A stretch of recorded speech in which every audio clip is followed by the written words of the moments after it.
Nodal analysis जो electric circuit solve करने का रामबाण है, इसमें आप इलेक्ट्रिक सर्किट जिसमें रेसिस्टेंस और कैपेसिटर के कॉम्प्लिकेटेड प्रॉब्लम आते हैं उनको बड़े ही आराम से इस मेथड से सोल्व कर सकते हैं और किसी तरह के सर्किट को सोल्व करने में ये बहुत हेल्पफुल होता है। तो आइए देखते हैं हम पहले नोडल एनालिसिस में कि नोडल एनालिसिस है क्या चीज। नोडल एनालिसिस जैसा हम आपको बताएंगे कि नोडल एनालिसिस किसी भी जंक्शन को, सर्किट में अगर कोई जंक्शन होता है जहां पर बहुत सारे कंडक्टर आकर के मिलते हैं, उस जंक्शन को हम लोग बोलते हैं नोड। और जंक्शन में नॉर्मली सर्किट सोल्व करने के लिए आपको इक्विवेलेंट रेजिस्टेंस निकालना होता है, फिर करंट निकालना होता है, फिर जहां तक का पोटेंशियल और जो भी चाहिए वो चीज निकालना होता है।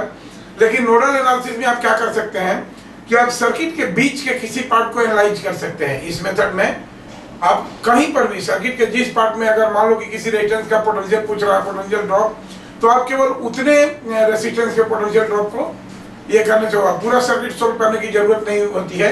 इसलिए बहुत हेल्पफुल होता है, खास करके IIT PMT और किसी भी इंजीनियरिंग और मेडिकल कंपटीशन में ये बहुत हेल्पफुल है and it is a very new technique. इसलिए मैं चाहूंगा कि आप अब सारा मेथड को छोड़ करके आप सारे प्रॉब्लम को नोडल एनालिसिस से बनाने की कोशिश करेंगे, राइट। तो आइए नोडल एनालिसिस के बारे में बताते हैं हम आपको। Nodal analysis basically it is based on Kirchhoff's current law, KCL, Kirchhoff's current है। ये किर्चॉफ्स करंट लॉ पर बेस्ड है क्योंकि इसमें हम लोग ये देते हैं कि algebraic sum of all the current meeting and junction is 0। तो ये totally it is application of Kirchhoff's current law. और नाउ इसमें करते क्या हम लोग, assign 0 potential to any junction preferably which connect the maximum number of cell. इसको problem के थ्रू हम लोग शुरू करेंगे। जब प्रॉब्लम बनाएंगे तो उसमें आपको ये दिखाएंगे कि अगर किसी सर्किट में हमको, जैसे ये सर्किट है, तो कहाँ का पोटेंशियल 0 करना है, तो हमको देखना है कि जहाँ पर ज्यादा सेल पकड़ा है, जैसे एक सेल यहाँ है, दूसरा सेल यहाँ है, तो यहाँ पर हम इसको शुरू करने की कोशिश करेंगे। तो हम क्या करते हैं कि assign 0 potential to any junction preferably which connect the maximum number of cell. अब आप ये कहेंगे कि किसी भी सेल का पोटेंशियल 0 करने से कोई दिक्कत तो नहीं होगा। तो दिक्कत ये नहीं होगा कि हम लोग करंट निकालते हैं कैसे, by measuring the potential difference between the 2 point. अगर मान लीजिए किसी भी दो रेसिस्टर के दो एंड का एब्सोल्यूट पोटेंशियल, एक एंड का 100 है और दूसरे का 150 है, तो पोटेंशियल डिफरेंस क्या होगा, 50।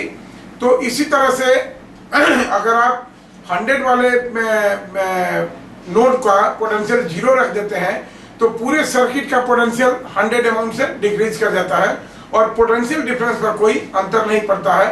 इसलिए इस चीज का हम लोग यूज करेंगे कि assign 0 potential to any junction preferably which connect the maximum number of cell. जहां से ज्यादा सेल पकड़ में आएंगे उस जंक्शन का पोटेंशियल हम लोग 0 रखेंगे। And thirdly apply node equation to solve for unknown potential. उस नोड के लिए Kirchhoff's current law, algebraic sum of all the current meeting and junction is 0 करेंगे, then we will get the result. अब आइए problem के through इसको हम करेंगे तो आपको बहुत सहूलियत होगी। What is current passing through 3 ohm resistance, यहाँ पर what is current through this ohm, I through 3 ohm resistance is equal to 1. Now this is the question. अब देखिए नोडल एनालिसिस में हमने आपको सबसे पहले क्या बताया था, सेकंड पॉइंट था हमारा कि assign 0 potential to any node in this circuit preferably where maximum number of cells being called. तो अब यहाँ पर देखिए ये सेल है और ये सेल है, तो इस सेल का पोटेंशियल हम, उस जंक्शन का पोटेंशियल हमने 0 रख दिया। अब देखिए एक सेल में एक चीज और आपको बताते हैं, जैसे देखिए सपोज ये सेल है, ये सेल का EMF E है, राइट, और ये पॉइंट A है और ये पॉइंट B है। आप ऐसे जा रहे हैं, सेल नॉर्मली डिस्चार्ज होगा, तो आप ऐसे जा रहे हैं यहाँ से। तो देखिए ये सेल क्या करता है, अभी इसका इक्वेशन हम कैसे लिखेंगे, आप जानते हैं कि किर्चॉफ्स लॉ से इसका इक्वेशन कैसे लिखेंगे, BA potential of A plus E EMF of this cell, ये पंपिंग करेगा, सेल आगे के पोटेंशियल को बढ़ाएगा, this will be equal to VB, right. ये हुआ नोडल एनालिसिस में, जब कभी भी सेल का पॉजिटिव टर्मिनल राइट साइड में होगा, जिधर जा रहे हैं, तो ये क्या करेगा, उधर का पोटेंशियल बढ़ाएगा, राइट। और सिमिलरली हम यहाँ से अगर शुरू करते हैं, यहाँ से शुरू करते हैं, तो ये क्या करेगा, ये इससे, ये जो सामने फेस कर रहा है, तो इधर जाएंगे तो इधर का पोटेंशियल डिक्रीज करेगा।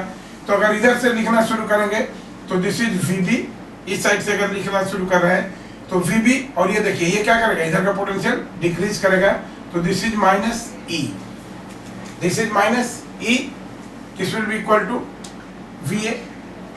ठीक है, तो अल्टीमेटली ये दोनों इक्वेशन 1 और इक्वेशन 2 ये दोनों सेम चीज को दर्शाते हैं।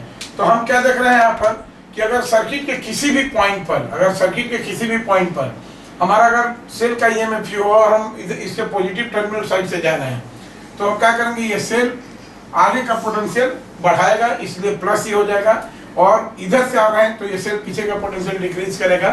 ये पंप है, उल्टा रेसिस्ट करेगा, इसलिए इस चीज को ध्यान में रख करके हम अकॉर्डिंगली इक्वेशन लिखते जाएंगे, राइट।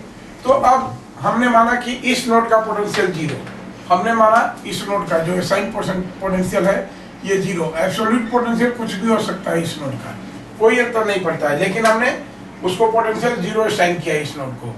अब ये देखिए ये सेल है, तो ये क्या करेगा, अभी 10 वोल्ट है, तो यहाँ का पोटेंशियल कितना हो जाएगा, यहाँ का पोटेंशियल हो जाएगा माइनस 10 वोल्ट, क्योंकि ये डिक्रीज करेगा इसको, यहाँ का पोटेंशियल हो जाएगा आपको माइनस 10 वोल्ट, और इस माइनस 10 को हम लोग कलर से लिख रहे हैं, this is minus 10 volt, right. तो ये हो गया माइनस 10 वोल्ट। और ये सेल क्या करेगा, देखिए ये सेल है, ये सेल भी यहाँ का पोटेंशियल डिक्रीज करेगा, तो B का पोटेंशियल क्या हो जाएगा यहाँ का माइनस 4 वोल्ट, क्योंकि उल्टा लगा हुआ है, पोलरिटी उल्टा है, तो इधर का पोटेंशियल डिक्रीज करेगा।